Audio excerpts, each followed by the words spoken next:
আমরা ওনার পরিবারকে বা ওনাকে আঘাত করতে চাইনি। আমরা শুধু ওনার অপকর্মগুলোকে, ওনার দুর্নীতিগুলোকে, ওনার মিথ্যাচারগুলোকে আপনাদের সামনে তুলে ধরছি। উনি জাতির কাছে কি হয়ে গেলেন? দেবতা হয়ে গেলেন। উনি দাদির কাছে ফেরেশতা হয়ে গেলেন। মানুষ যখন মিথ্যা বলতে বলতে এমন অবস্থা হয়ে যায়, যখন সত্য এবং মিথ্যার পার্থক্য করতে পারে না, তাকে বলা হয় প্যাথোলজিক্যাল লায়ার। প্যাকেজেস কর্পোরেশন একটি রুগ্ন প্রতিষ্ঠান ছিল, যে প্রতিষ্ঠানটি ঋণের ভারে জর্জরিত ছিল।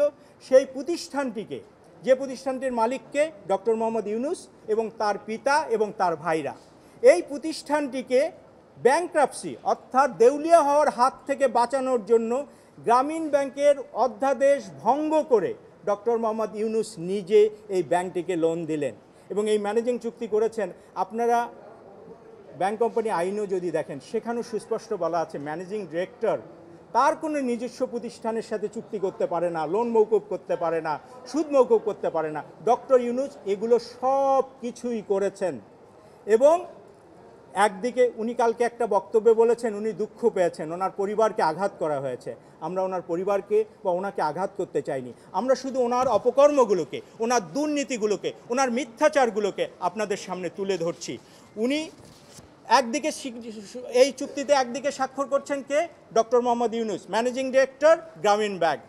অপরপক্ষে স্বাক্ষর করছেন কে? ওনার পিতা জনাব দুলা মিয়া সওদাগর। উনি প্যাকেজেস কর্পোরেশনের managing director. Doctor Mohammad Yunus আবার প্যাকেজেস কর্পোরেশনের ডাইরেক্টর। এবং আরেকটা জিনিস দেখেন, ওটার উইটনেস হয়েছেন ডক্টর মোহাম্মদ ইউনূস নিজেই। এমন স্বেচ্ছাচারিতামূলক কাজ যিনি করতে পারেন, তিনি কিভাবে বলেন আমরা ওনার পারিবারিক প্রতিষ্ঠানকে কষ্ট দিচ্ছি বা দুঃখ দিচ্ছি? উনি আরেকটি কথা, ওনার আইনজীবী আরেকটি কথা বলেছেন, এটি আপনাদের জন্য মানে খুবই মজার হবে। আমরা আশা করি আপনারা একটু এই ব্যাপারে ইনভেস্টিগেটিভ জার্নালিজম করবেন। কারণ উনি বলেছেন যে ওনার আইনজীবীর মাধ্যমে উনি যেটা বলেছেন যে প্যাকেজেস কর্পোরেশনকে উনি গ্রামীণ ব্যাংকে দিয়ে দিয়েছেন। ভাই, যদি আপনি আমাকে কিছু দিয়ে দেন তাহলে এটা তো গ্রামীণ ব্যাংকের মালিকানায় থাকতে হবে। গ্রামীণ ব্যাংকের মালিকানায় থাকলে দলিল দিয়েছেন, দান করলেও তো দলিল দিয়েছেন, দখল দিয়েছেন। প্যাকেজেস কর্পোরেশনের লিমিটেডের নাকি 2 বিঘা জমি, একটা দোতলা বিল্ডিং এবং একটা পুকুর উনি গ্রামীণ ব্যাংকে দিয়েছেন। আমরা হলফ করে বলতে পারি, আমাদের কাছে তথ্য উপাত্ত নিয়ে বলতে পারি, এ ধরনের কোনো দখল আমাদের কাছে নেই, অর্থাৎ গ্রামীণ ব্যাংকের কাছে নেই। অতএব তিনি একটা সুন্দর মিথ্যা কথা জাতির সামনে বললেন যে ভাই আমি সব দান করে দিয়েছি, আমার কোনো সম্পদ নাই। ওনার আইনজীবী এই কথাই বলেছে। আপনারা দেখেন, উনি জাতির কাছে কি হয়ে গেলেন? দেবতা হয়ে গেলেন। উনি দাদির কাছে ফেরেশতা হয়ে গেলেন। কিন্তু আসল সত্য তো এই প্যাকেজেস কর্পোরেশনের লিমিটেডের আমরা সর্বশেষ যে আর্টিকেল অ্যাসোসিয়েশন সব কিছু আমাদের কাছে আছে, এটি ওনার মালিকানায় রয়েছে, ওনার পরিবারের মালিকানায় রয়েছে। এটি এখন শত শত কোটি টাকার সম্পদের মালিক। এই প্যাকেজেস কর্পোরেশনকে উনি কি করেছেন দেখেন। এরপরে আরেকটা বিষয়, একটা মিথ্যাচারকে উনি যে একটা আর্ট ফর্মে নিয়ে গেছেন, সেটি দেখে আমরা ইংরেজিতে একটা কথা বলে থাকি যে মানুষ যখন মিথ্যা বলতে বলতে এমন অবস্থা হয়ে যায়, যখন সত্য এবং মিথ্যার পার্থক্য করতে পারে না, তাকে বলা হয় প্যাথোলজিক্যাল লায়ার। তিনি এমন একটা পর্যায়ে গেছেন, উনি বললেন কি এসবিএফ থেকে বিদেশি সংস্থা ওনাকে লোন দিয়েছে প্যাকেজেস কর্পোরেশনে, গ্রামীণ ব্যাংক লোন দেয়নি। শুনুন, গ্রামীণ ব্যাংক একটি বিশেষায়িত ব্যাংক।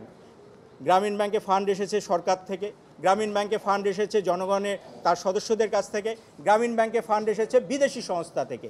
বিদেশি সংস্থার যে ফান্ডগুলো, সেগুলোকে গ্রামীণ ব্যাংক ভালোভাবে ম্যানেজ করার জন্য আলাদা একটা তহবিল গঠন করেছে, যে তহবিলের নাম এসবিসিএফ ফান্ড। সেই তহবিলটা কার তহবিল? তাহলে গ্রামীণ ব্যাংকের তহবিল। এবং সেই তহবিল যারা দিয়েছেন, এখন তো শুধু বাংলাদেশে ওনার বিরুদ্ধে অভিযোগ উঠছে, কিছুদিন পর তো বিদেশেও ওনার বিরুদ্ধে অভিযোগ উঠবে। কারণ তিনি যে স্বীকারোক্তিমূলক বক্তব্য দিয়েছেন যে ওই বিদেশিরা ওনাকে লোন দিয়েছে, ওই ফান্ড থেকে যে লোনটা দিয়েছে এটা গ্রামীণ ব্যাংকের ফান্ড, এবং গ্রামীণ ব্যাংক থেকে উনি লোন দিয়েছেন ম্যানেজিং ডিরেক্টর হিসাবে। গ্রামীণ ব্যাংকের আইনের ব্যত্যয় ঘটিয়ে বিদেশি কোনো সংস্থা ওনাকে লোন দেয়নি।